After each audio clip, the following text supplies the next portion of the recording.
When we talk about empaths who move through life with very few friends, we have to start with the most defining trait they carry into every room they enters: deep emotional awareness. This isn't just being nice or sensitive. It's an ongoing, involuntary experience of tuning into what others feel, often before a single word is spoken. An empath doesn't simply hear a story, they feel the weight behind it. They don't just notice a smile, they sense the tension underneath it. And over time, that level of awareness changes how social connection feels. Imagine walking into a conversation already absorbing the emotional atmosphere. Stress, insecurity, excitement, resentment, all at once. For most people, interaction is something they step into and out of. For an empath, it lingers. Emotions stick. They follow you home, sit with you in silence. Replay in your mind when you're trying to rest. This constant emotional intake can make even meaning social situations, exhausting. It's not that empaths don't enjoy people. It's that people come with an emotional volume that's turned up too high. Because of this, empaths often learn early on that connection has a cost. They may find themselves listening more than speaking, supporting more than being supported, carrying emotions that were never theirs to begin with. Over time, this creates a quiet calculation. How much energy will this interaction take? And do I have enough to give today? When the answer is no, withdrawal becomes an act of self-respect, not avoidance. This deep awareness also means empaths shifts that others miss. A change in tone. A pause that lasts half a second too long. A compliment that doesn't quite land as sincere. While others may brush these moments aside, empaths feel them in their body. And that awareness makes it difficult to maintain connections that feel emotionally misaligned. It's hard to stay close to someone when your nervous system is constantly signaling that something is off. As a result, many empaths don't lose friends dramatically. They slowly step back. They stop initiating. They create space, not because they don't care, but because caring so deeply requires recovery time. Solitude becomes a place where the emotional noise finally quiets down. In that stillness, they can separate what belongs to them from what they've absorbed from others. There's also an emotional honesty that comes with this awareness. Empaths can't easily fake interest, tolerance, or connection. If something feels shallow or draining, their body knows before their mind catches up, and pretending otherwise feels like a betrayal of self. This is why they may appear selective, distant, or even aloof, when in reality they are simply protecting a very sensitive internal system. Over time, many empaths realize that having fewer friends isn't a failure of social ability. It's a natural outcome of emotional depth. When you feel more, you must choose more carefully. When you absorb more, you must rest more intentionally. And when you understand emotions at this level, you stop chasing connection for its own sake and start honoring connection that feels safe, mutual, and grounding.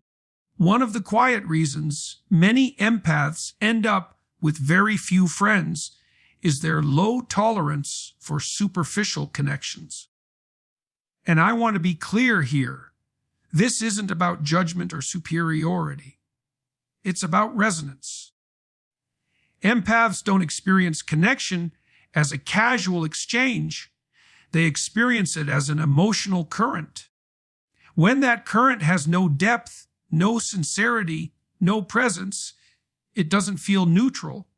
It feels draining. For an empath, small talk isn't just boring, it's disorienting. Conversations that skim the surface, that dance around meaning, that avoid vulnerability altogether, often leave them feeling oddly empty afterward. They can play along, of course. They can smile, nod, respond at the right moments. But internally something feels off, like eating food that fills your stomach but never nourishes your body. Over time, that kind of interaction becomes something they instinctively avoid. Empaths are wired to look for truth beneath words. They listen not just to what's being said, but to what's being withheld. So when relationships are built primarily on appearances, status, gossip, or constant performance, it creates an internal conflict. They sense the gap between what's real and what's being presented, and maintaining that gap requires energy they simply don't want to spend. This is why many empaths don't easily in group settings. Group dynamics often reward speed, humor, dominance, or shared distractions. Depth takes time, patience, and emotional risk, and those aren't always welcome in casual social environments. An empath may sit in a room full of people and still feel profoundly disconnected, not because no one is there, but because no one is truly present. There's also a deep need for emotional reciprocity. Empaths give naturally, often without trying. They ask thoughtful questions. They remember details. They hold space. But when that care isn't returned, when conversations stay one-sided or emotionally closed, it becomes clear very quickly. And once an empath recognizes that a connection will never move beyond the surface, they stop investing. Not dramatically, not angrily, they simply let it fade. This can look from the outside like social withdrawal, but from the inside, it feels like alignment. Empaths aren't rejecting people. They're choosing not to abandon themselves. They'd rather have one conversation that feels real than 10 that feel hollow.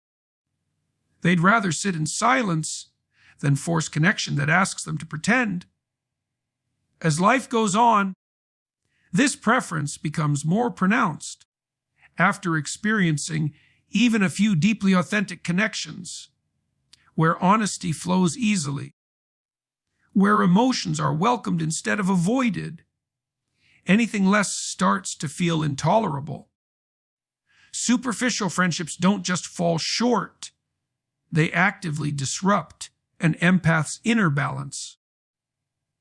So empaths end up with fewer friends, not because they can't connect, but because they refuse to dilute connection. They're not searching for constant company. They're searching for truth, presence, and emotional sincerity. And when those aren't available, they choose distance. Not out of fear, but out of respect for the depth they carry. Another defining reason empaths often find themselves with very few or no close friends is the boundaries they've learned to build after emotional burnout. And these boundaries weren't created casually. They were forged through experience, through moments where kindness was mistaken for availability, where empathy was confused with obligation, and where giving too much came at a real personal cost. Many empaths begin life without strong emotional defenses. They show up fully. They listen deeply. They care instinctively. And because of that, they often become magnets for people who need support, but aren't prepared to give it back. Over time, The empath becomes the late night call, the emotional safe space, the one who always understands. At first, this role feels meaningful, but eventually it becomes exhausting. What burnout looks like for an empath isn't always dramatic. Sometimes it's quiet. A heaviness in the chest after conversations, a sense of depletion that doesn't go away with sleep, a growing reluctance to answer messages or make plans. They may not even realize what's happening at first. Only that being around people now costs more than it used to. Eventually, something shifts. The empath begins to notice patterns. Who reaches out only when they're struggling? Who listens but never hears? Who takes comfort without offering care? This awareness can be painful, but it's also clarifying. And once seen, it can't be unseen. So boundaries emerge, not as walls, but as filters. The empath stops being immediately available. They pause before saying yes. They begin to ask themselves questions they never asked before. Do I feel safe here? Is this mutual? Do I leave this interaction feeling grounded or drained? These questions quietly reshape their social world. From the outside, this can look like isolation. Friends may say they've changed, become distant, harder to reach, but from the inside, it feels like recovery. For the first time, the empath is choosing themselves. They're learning that compassion doesn't require self-sacrifice, and that being understanding doesn't mean enduring imbalance. This is often the stage where friendships fall away, not because of conflict, but because they were built on access rather than respect. When the empath stops overgiving, those relationships no longer function. And while that loss can hurt, it also brings relief, a sense of breathing again after holding your breath for too long. Strong boundaries also mean that new connections are approached slowly. Empaths who've experienced burnout don't rush intimacy anymore. They observe, they feel, they wait. Trust is no longer automatic, it's earned through consistency and care.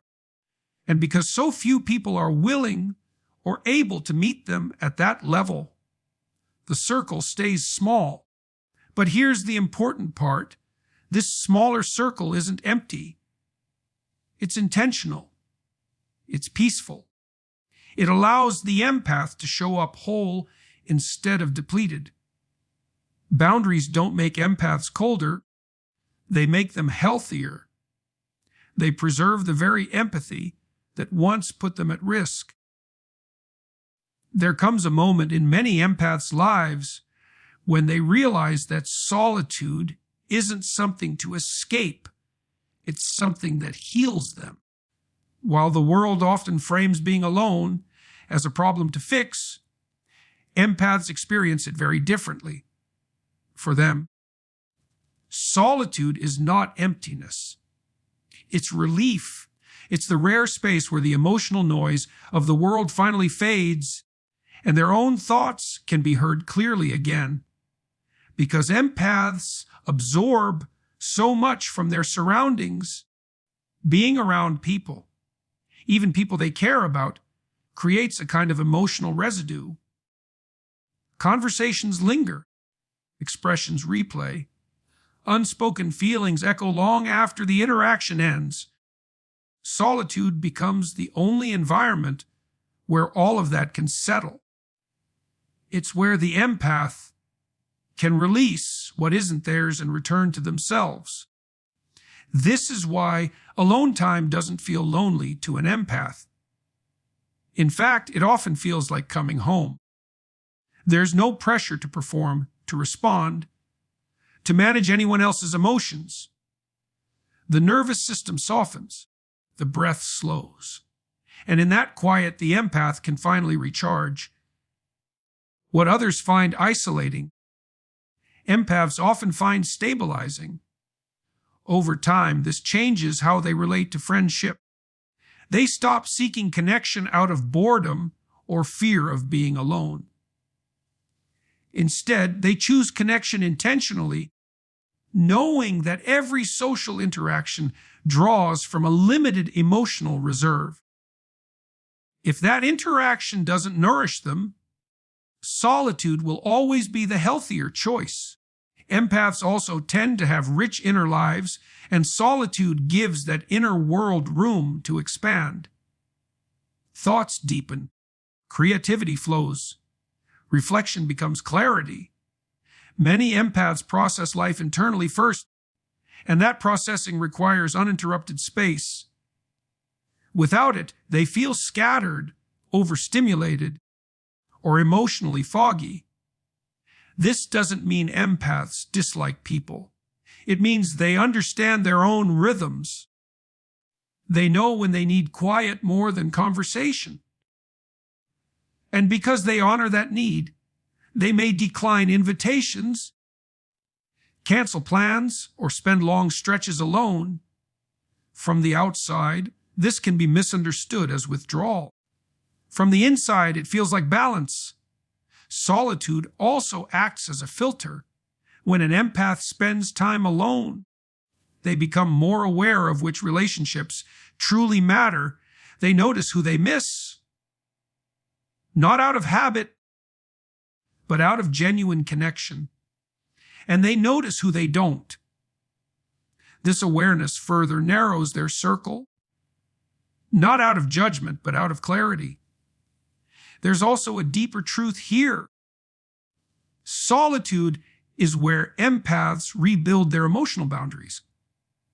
It's where they process what they felt, separate their emotions from others, and regain their sense of self. Without this time alone, they risk losing themselves in the needs and moods of those around them.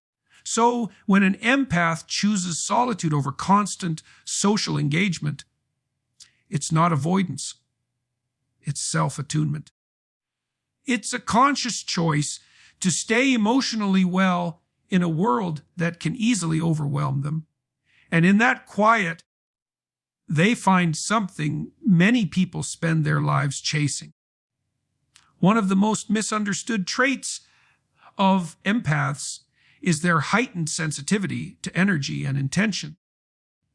This isn't something mystical or exaggerated. It's a quiet, constant awareness of emotional undercurrents that most people overlook. Empaths don't just hear what someone says, they feel why it's being said. And that awareness shapes every connection they choose to keep or release. When an empath is around someone whose words and intentions don't align, the discomfort is immediate.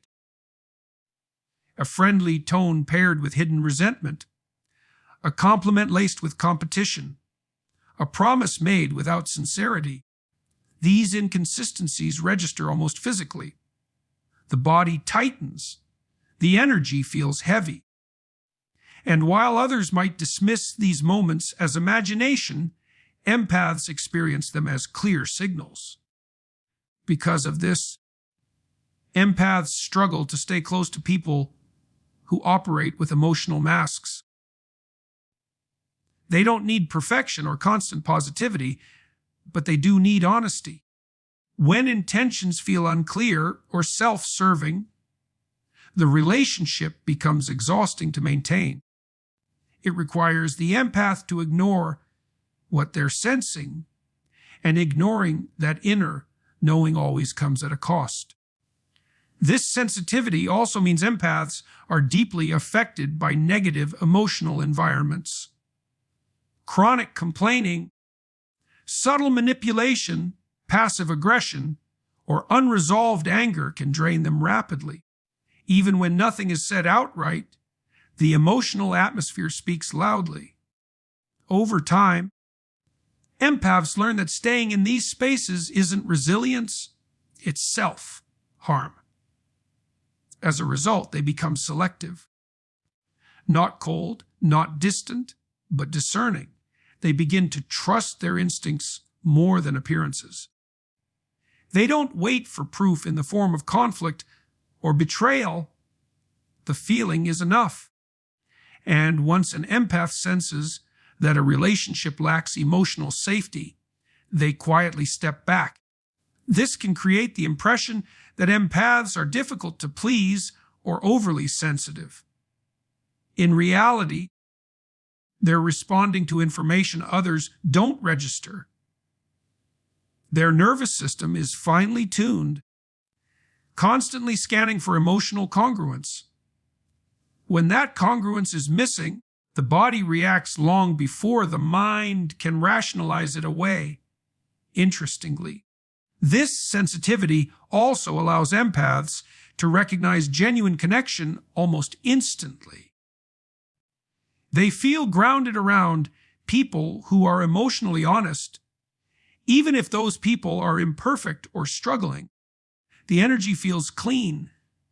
There's no pressure to perform, no hidden agenda. And because these moments are rare, empaths treasure them deeply. This is why empaths often prefer being alone to being around the wrong people. Solitude may be quiet, but it's honest. There's no emotional static to interpret, no intentions to decipher. Just clarity. And once you've experienced that kind of peace, it becomes very hard to trade it for relationships that feel energetically confusing. So when an empath chooses distance, it's not rejection, it's recognition. They're responding to what they feel, not what they're told. And that awareness, while isolating at times, is also what protects them. There's another reason empaths often live with fewer friendships, and it's one that's rarely talked about. They have a strong, vivid inner world. Their minds are not empty spaces waiting to be filled by noise, people, or constant interaction. They are full of reflection, imagination, intuition, questions, creativity, and meaning. And when your inner life is this rich, the need for constant external stimulation simply fades. Empaths spend a lot of time thinking about conversations, about human behavior, about purpose, about what feels right and what doesn't. They replay moments not to dwell, but to understand. They feel inspired by ideas, by music, by nature, by silence. This inner engagement gives them something many people look for in friendships: fulfillment. So they don't seek connection to escape themselves. They're already deeply connected to who they are. This is why empaths often feel out of sync with a culture that equates social activity with happiness. They don't need constant interaction to feel alive. In fact, too much external input can dull their inner clarity.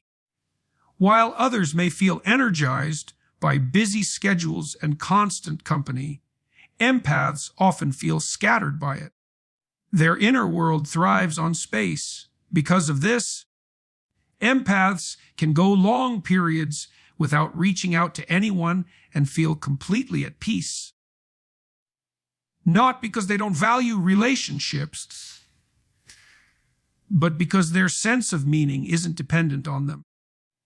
They can sit with their thoughts, their emotions, their creativity, and feel deeply engaged with life. That self-sufficiency naturally reduces the urgency to maintain large social circles. It also shapes the kinds of friendships they want. Empaths aren't looking for people to fill time. They're looking for people who can meet them in depth. Someone who can sit in silence without discomfort. Someone who can talk about ideas, emotions, growth, and truth. Those connections are rare. And because they're rare, Empaths don't try to replace them with quantity. This strong inner life also makes empaths highly introspective. They're constantly asking themselves why they feel, what aligns, what doesn't. When a friendship disrupts their inner balance, they notice immediately. If a relationship creates confusion, self-doubt, or emotional noise, it clashes with the clarity they experience alone. And once you know how peaceful your inner world can be, you become very careful about what and who you allow into it. Many empaths also channel this inner richness into creative or meaningful pursuits. Writing, art, learning, spiritual exploration, personal growth. These aren't hobbies to them, they're ways of processing life, and they require time, solitude, and focus. Friendships that don't respect that rhythm naturally fall away. From the outside, this can look like detachment. But from the inside, it feels like alignment. Empaths aren't choosing isolation. They're choosing depth. They're choosing to honor the internal space where their insight, compassion, and creativity come from. And here's the quiet truth. When your inner world is strong, you don't fear being alone. You fear losing yourself in connections that don't understand your depth. So you keep your circle small, not because you lack connection, but because you've learned where your real richness lies.